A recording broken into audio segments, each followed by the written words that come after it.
And it does so beautifully here.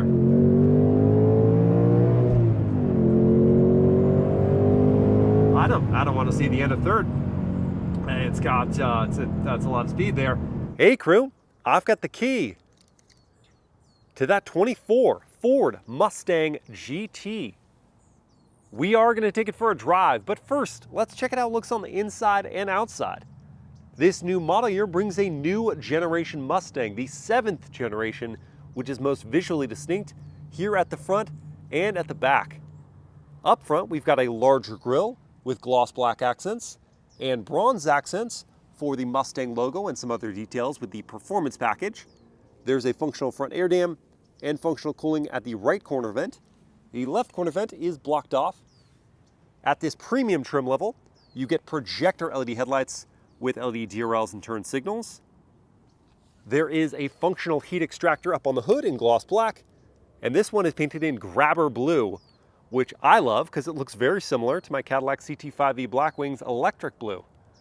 At the side, with the performance pack, we get these 19-inch bronze accented wheels, wrapped in Pirelli P0 summer tires, sized 255 section front and 275 at the back.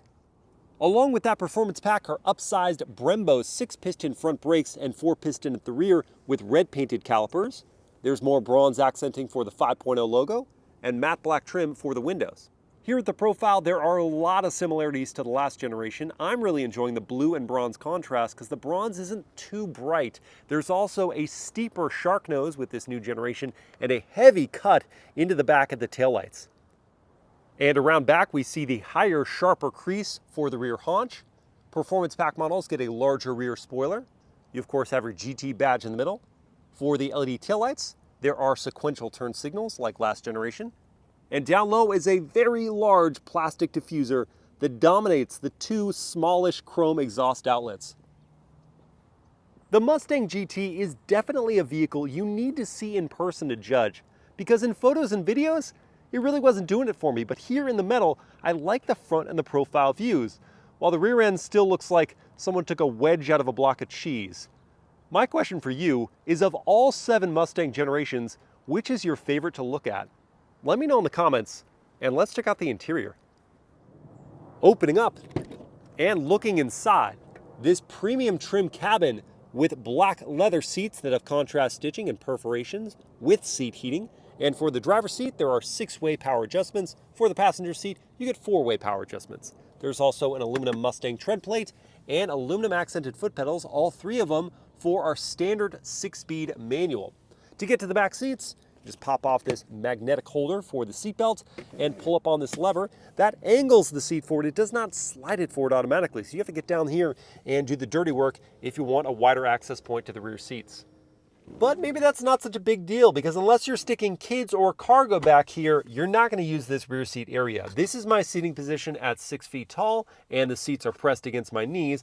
But even if you were a little bit smaller than me, it wouldn't matter, because this is the headroom situation. I don't have a chance of getting my head upright or to any sort of headrest, which isn't actually there. So no adults, certainly no large adults back here. You also don't have any accommodations, no air vents, no USB-C ports, no armrest, no door storage. Well, I guess those aren't doors, but no storage over there. Yeah, I'm definitely going to need to see the chiropractor after that. The front doors have injection molding up high, perforated leatherette here, leatherette with contrast stitching and nice padding for your armrest. Hard plastics down low, a shiny bit of plastic there. 2 one-touch up-down windows, power adjusting, not power folding door mirrors. If you want to access the trunk, tap that button. It will just release it though. It doesn't raise it up at all. So you're doing all the hard work yourself. Inside, we find 13 cubic feet of space, plenty of room, but it does have this cutout, so hopefully your items fit inside that easily. If you need more room, you can fold down the rear seats from inside the cabin 50-50. Under the floor, you don't get a spare tire, instead you get an inflation kit. There also isn't a handle to close the lid, so just use the trunk lid itself, and it does seal up pretty darn easily. Hopping into the driver's seat now, ducking my head, and now closing the large door. Definitely some rattle to that door close noise. On this premium trim, drivers get a heated leather wrap steering wheel with a flat bottom. It feels really nice in the hands, got a bit of a squish to it. Beyond that, for 24, it's a big change. You've got your 12.4-inch digital gauge cluster and a 13.2-inch touchscreen within a single housing. Really dominates the dashboard. The gauge cluster has reconfigurations in the middle, and it's very vivid. The infotainment screen is also crystal clear and is quite responsive. It has wireless Apple CarPlay and Android Auto. And this fun feature where you can just spin the Mustang as much as you want before it slowly comes to a stop. Under that, we don't have any physical climate controls. Those are all in the infotainment screen, and I wish they retained a couple of them down here just for ease of use. There's a volume knob, some hotkeys, your start-stop button, 2 USB ports, 1A, 1C, and a DC outlet, wireless charging pad, some contrast stitching on this injection molded console. Glad this is no longer hard plastic, it's much more premium. Leather wrapping around your gear selector, 2 cup holders, and what looks like a mechanical handbrake, but is in fact an electronic parking brake meant to simulate the interaction. Leather is topping this console with contrast stitching, and inside there isn't a whole lot of space with another DC outlet. Visibility looks good up until right about here, where the headrest blocks the small window, and then it's just a big blind spot at the pillar. The view at the back is good, and there is standard blind spot monitoring with rear cross traffic. And headroom for myself up front is excellent. That gets the thumbs up, and this cabin overall is certainly an upgrade for your front passengers at least. Those poor rear passengers are still getting the shaft. And the 2-screen setup does give up the somewhat iconic double cowl look of the dashboard, so I'm not sure how I feel about that. But I do want to take the Mustang GT manual for a drive.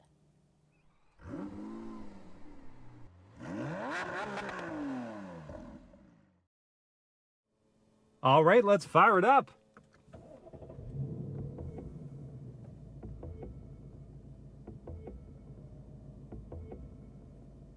Okay, as chimes go, those are pretty darn cool. Not as cool as the sound of a 5.0-liter V8 roaring to life, though. Hello, cabin crew. Thank you for joining me for this drive in the 24 Ford Mustang GT manual with the performance package. We'll start by selecting our drive mode here on the steering wheel, and we've got some pretty cool animations as we do that for normal, sport, track, drag strip, slippery, and a custom mode. We'll begin in normal mode, and then as I pull up on the ring and over and up to go into reverse, that's going to bring up a very high resolution backup camera with trajectory lines for us. So, I've got to release the electronic parking brake. That just pushes down, and then you pull it up to engage it.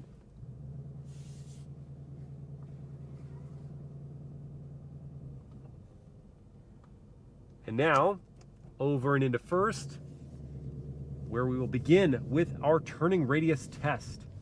So lined up, and now cranking the wheel.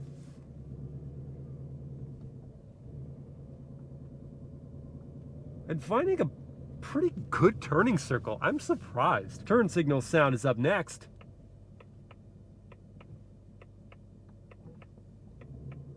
Wow. That sounds like the most lethargic turn signal. It's so very slow. But I like it, actually. And the world famous horn test. Ooh, nice and sharp. People are going to understand you're upset. That is, of course, if they aren't already aware of your presence, thanks to the angry noises from this 5.0-liter Coyote V8. It's here once again in the new Mustang GT, but thanks to some tweaks to the engine, including to the double overhead cams and the intake system, we have 480 horsepower and 414 pound-feet of torque. That is an increase of 20 horsepower over the last model year Mustang GT, but we're down 5 pound-feet of torque. Did I say 414? It's 415 pound-feet of torque. Now, what's interesting, however, is if you go back a couple model years, you'll find that the Mustang GT was making 480 horsepower and 420 pound-feet of torque. That was before Ford had to make some emissions changes that then reduced the total output. So it's kind of funny, we are back where we started with this Mustang GT, but you can go beyond that. With the active valve performance exhaust, it raises output to 486 horses and 418 pound-feet of torque. Either way, even without that exhaust system, you have plenty of grunt here, and that is routed through your choice of a 6-speed Getrag manual as we have here, or a 10-speed automatic gearbox for additional monies. And this Getrag, I know that the previous generation Mustang had some reliability concerns related to it, but me not having experienced those right now, I'm just enjoying the fact that it is a good, solid 6-speed manual gearbox. I like the stubbiness of the shifter. The throws aren't terribly truncated. They're a little on the longer side. But as you notch into each defined gear, there is that clear communication that you're in gear. There's not a mystery to it. And the clutch engagement and release point are also well defined, if not a little long in the travel of the pedal. You're still pulling your foot back before you're finally engaging that. The brakes are superbly easy to modulate, come up to a smooth stop. And right now we don't have a rev match function engaged, but that is something you can toggle on and off here so that you don't have to match your own revs on the downshifts.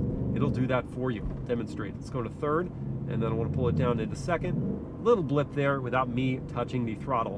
And that's really nice in traffic if you don't want to have to be blipping your own throttle all the time. But as we get into a more performance environment, I'm going to want to do that rev matching myself. Now on to the ride quality. So with the GT performance package that we have equipped to this car, we get the MagneRide adaptive dampers, the magneheological technology that is the same as what I have in my Cadillac CT5e Blackwing.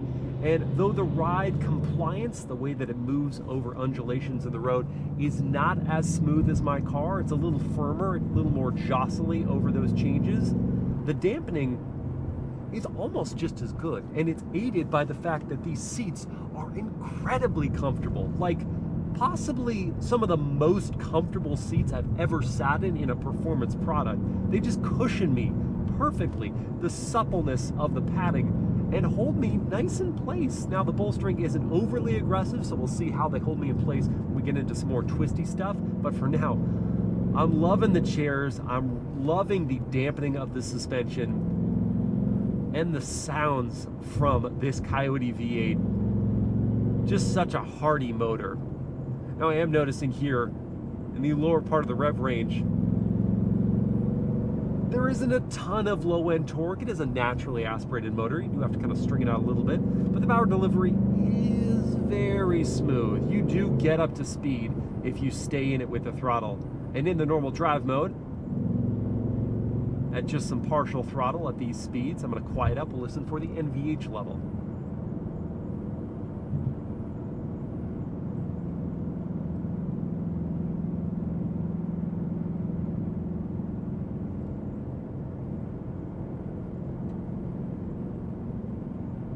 We are always hearing the rumble of that 5-liter Coyote V8. Not having the active valve exhaust system doesn't get any quieter than this. But we're also hearing a fair amount of wind noise and road noise. The cars passing by me make a discernible noise, and the wind is kind of whistling away. And then at part throttle, I do, in certain situations, hear a vibration above my head. All of those little noises and the wind noise do sort of betray what would otherwise feel like a really expensive product. Just the way that it drives, the way that it travels down the road. But now let's say you want to travel down that road just a little bit quicker. Well, for you, I'd recommend Sport Drive mode, which I will now engage, and I will disengage Rev Match to dollop that throttle myself and pour it on. Oh yes! Third gear is so tall. Oh my God. Extracting a naturally aspirated V8 all the way out to 7,500 RPM is something only a double overhead cam system could do. And it does so beautifully here.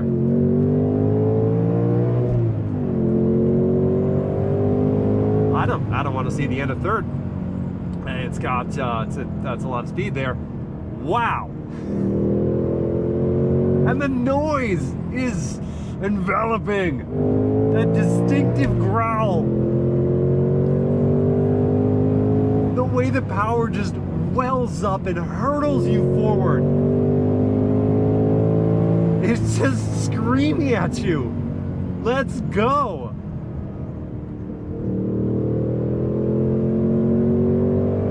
course, if you do want to go, you do need to be in the right gear, because as I'm going to demonstrate here, going into fifth and just kind of putting my foot down at 2,000. The buildup is painfully slow. It's almost like a turbocharged engine where you're waiting for boost to build. Here there is no boost, there's no compressor, none of that, but the engine is just designed to be strung out. And so let it. But not all the way. Not all the way, because that's real fast. Just very close.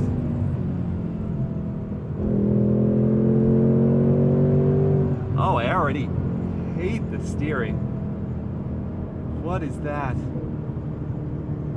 But we'll press pause and do a real world 0 to 60 first. And for that 0 to 60, the Mustang GT does have launch control, even with the manual. Here in the track apps, you can set your RPM for launch. I'm just gonna keep it at 4,000 and then hit that launch control button. You can clutch in, full throttle, it'll hold the revs, and then you let go of the clutch. Here we go. Race box is set up to record as well. Full throttle, a little bit of tire spin going. Tire spin all the way to 4.89 seconds to 60.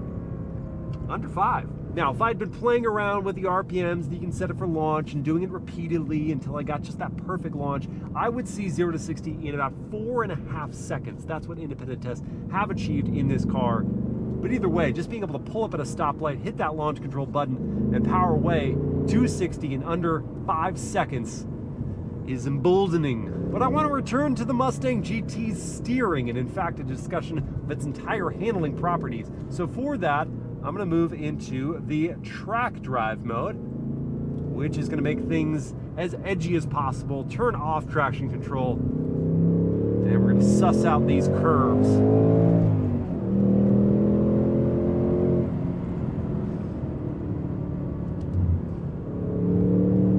The MagneRide dampers, having firmed up as much as they can, really cut that body roll. It feels very flat in the curves. Feeling lots of grip from the tires, but only based on the actual adhesion, not through this steering, which feels so very elastic. I get as much feedback as I would be pulling on a rubber band here. It darts into corners, but it's almost surprising in the way it does because you have no notice of that through the steering.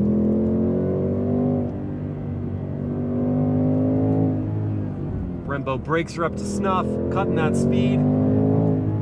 It's power out of corners, and it really is a shame about the steering. Because even from the last generation Mustang GT, it's been the thing that has kept this car from becoming a true and proper sports car, transcending its muscle car DNA. Because I mean, it's got a decent gearbox, it's got the power, it has braking strength, it's got body control, it's got the hardware. This performance package gives us the Torsen limited slip differential. It can certainly get the power to the ground out of a corner. It just lacks the communication that brings a driver into the equation, that keeps them wanting more and more, that puts it on par with sports cars. And the sadder thing is that while the Dark Horse does get an even better gearbox, that Tremec 6-speed manual doesn't get a different steering system, so though it has more power, I doubt it's going to change the recipe all that much. Very, very fun, but flawed. And I mean, let's be clear, Ford knows how to turn the Mustang into a real, true, world-class sports car. Anyone who's driven a Mustang GT350, GT350R can tell you that for sure. This still just feels like a throwback vehicle, which is gonna lead into my MilesPerHr word of the day, which for the 24 Ford Mustang GT is mesomorphic, meaning having a muscular body build, which is just another way for me to say a muscle car. It's just fun. Mesomorphic car. What segment is yours in? I'm in the mesomorphic class. We are going to get into pricing and competition, but first, let's go over the top speed and fuel economy for this Ford Mustang GT. Top speed is 155 miles per hour, and the fuel economy is 14 mpg in the city, 23 on the highway, and 17 combined.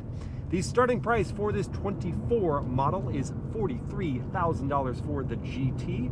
If you want this GT premium trim, it's going to be about $48,000, and this one as tested is 56,000 buckaroos. Now on to the competition. We've got, of course, the Chevy Camaro SS. The 2SS trim would compete with this GT premium, and we only have the Chevy Camaro for this one final 2024 model year before it goes into the ether. That one starts at $49,000. It makes 455 horsepower. It gets to 60 in 4.4 seconds, has a top speed of 165 miles per hour, and fuel economy of 16 combined. And sadly, with the demise of the Dodge Challenger for the 23 model year, I'm not even going to include it here, so we'll have to look outside the muscle car realm for competitors like the Toyota GR Super 3.0 that starts at $58,000 or $59,000. It makes 382 horsepower, gets to 60 in just 3.9 seconds, has a top speed of 161 miles per hour, and fuel economy of 21 combined. And then we also have the Nissan Z Performance that starts at $53,000, makes 400 horsepower, gets to 60 in 4.0 seconds,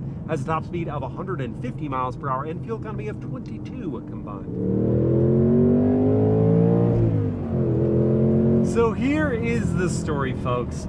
If I was just going to choose from those vehicles the very best performance machine, I'd have to go with the Chevy Camaro SS or the Toyota GR Super 3.0. However, if, like most people shopping vehicles, I was going to introduce the concept of livability and comfort and, dare I say, the absolute best soundtrack, you can fight me on that if you want, then the Mustang GT would earn back a whole lot of respect.